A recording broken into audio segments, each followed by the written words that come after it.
एगो लड़का के देखा सुनी होइत रहे, देखा सुनी होइत रही ने तो वो हमरा कहलक कि जे बातचीत करे के लिए लेन देन में देखा सुनी खत्म भ गए, अब लेन देन दहेज वाला बात हेते ने से हमरा दिस से जैसे अहाँ परसू खन बात हेते से अहाँ रहब।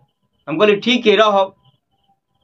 फिर अगाड़ी चर्चा चले तो कहली देखियो हम रहब तब, लेकिन वे जहाँ बजे लायक कहबे तो हम अपना स्वभावे हिसाब से बाजब ने। हमरा तो बुझते छिए कि दहेज बारे में हमर की विचार है, लड़की वाला जो खुशी से द दिए वह दहेज भेले तो हम तो वही हिसाब से बात करब अगाड़ी अहाँ के विचार।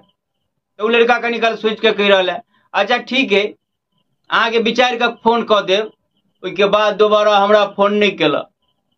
हमू बुझ गए मने मने वो लड़का बुझ लेने हेते कि जे रहत ओई बातचीत करब में हमर दहेज बढ़ाओ तो नहीं बल्कि घटाइए देत, नहीं तो जतबे कहते लड़की वाला ओतबे पे कहते हाँ।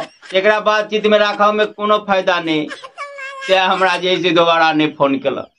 अब अहाँ सब कहबे कि किला ने जैसे ही बात हिसाब से कहलिए कि अहाँ देखते भी गांव समाज में वही है कि वह व्यक्ति कखन को लड़का वाला दिशन से बात करत तो दहेज के पूरा बढ़ा चढ़ा कर बात करत ना है वो है वही हिसाब से आ तुरंते फिर वो लड़की वाला दिशन से बात करे तो पूरा दहेज विरोधी भ जेते, आदर्श के बात करे लगते।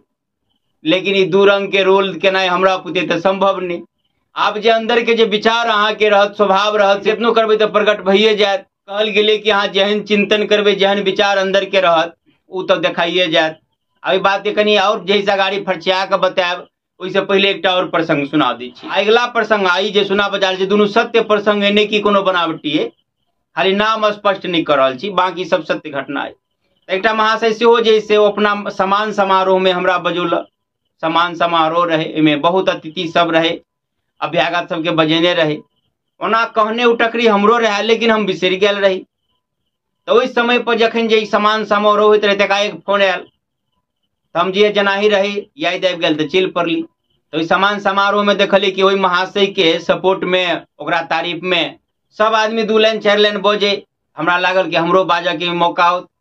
अब हम कुछो विचार के गेले नहीं काहे बुझो वही ठाम नजदीक में रही आ फोन गया तो समय चल गेली तब कुछ सोचलो नहीं रहा कि कहिए। हमरा दिमाग में ये बात चल आयल कि वह महाशय 2 साल पहले अखन तो समान समारोह ओकर भ रहले किया तो कोनो उत्कृष्ट काम केने, लेकिन 2 साल पहले एक एहन काम क देने रहे जेमे हमरा लागल रहे कि वही में गरीब आदमी के या बिना पाई वाला आदमी के बेइज्जती भ गेल रहे। तो हमरा दिमाग में एकाएक वो बात चल आयल। जब हमर नंबर आयल तो हम ही कहली कि ओना तो सब उत्कृष्ट काम केला है वही के लिए बहुत बहुत बहुत धन्यवाद। अगाड़ी अगाड़ी परमात्मा एकरा और प्रगति करे। लेकिन ये घटना जो 2 साल पहले भेल रहे एहि पर कनी ध्यान देवे किया जैसे तकलीफ वाला घटना रहे सेहो उजागर कर दिलिए। आब वो महाशय जे हमरा बजौने रहे तो समान समारोह खत्म हो गए के बाद भोजन के सेहो व्यवस्था रहे और अतिथि सबके।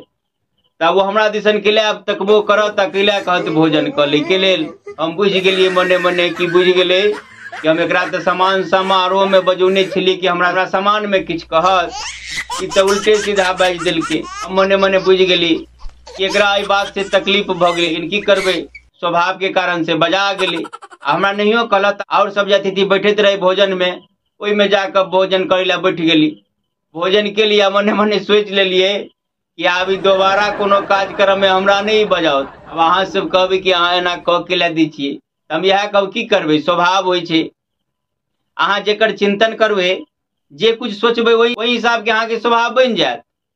ओना तो धार्मिक हिसाब से हम रामानंदी छी, लेकिन कबीर जी के बात जैसे सेहो सुनित रहे छी पढ़ित रहे छी तो ओकर असर जैसे मन चित्त पर पड़ जाए। आप कबीर जी कह रहल छथि कबीरा खड़े बाजार में लिए लुकाठी हाथ जो घर जा रहे अपना चलो हमारे साथ। अब वही सब कहियो अर्थ अहाँ सब बुझते हेबे, नहीं बुझते हेबे तो संक्षेप में कह दी कि कबीर जी कह रहे कि आग जरे तो एगो लकड़ी लेने आ लोग सबसे कह रहे कि जरा अपन घर जराब के वो हमरा साथ में चल।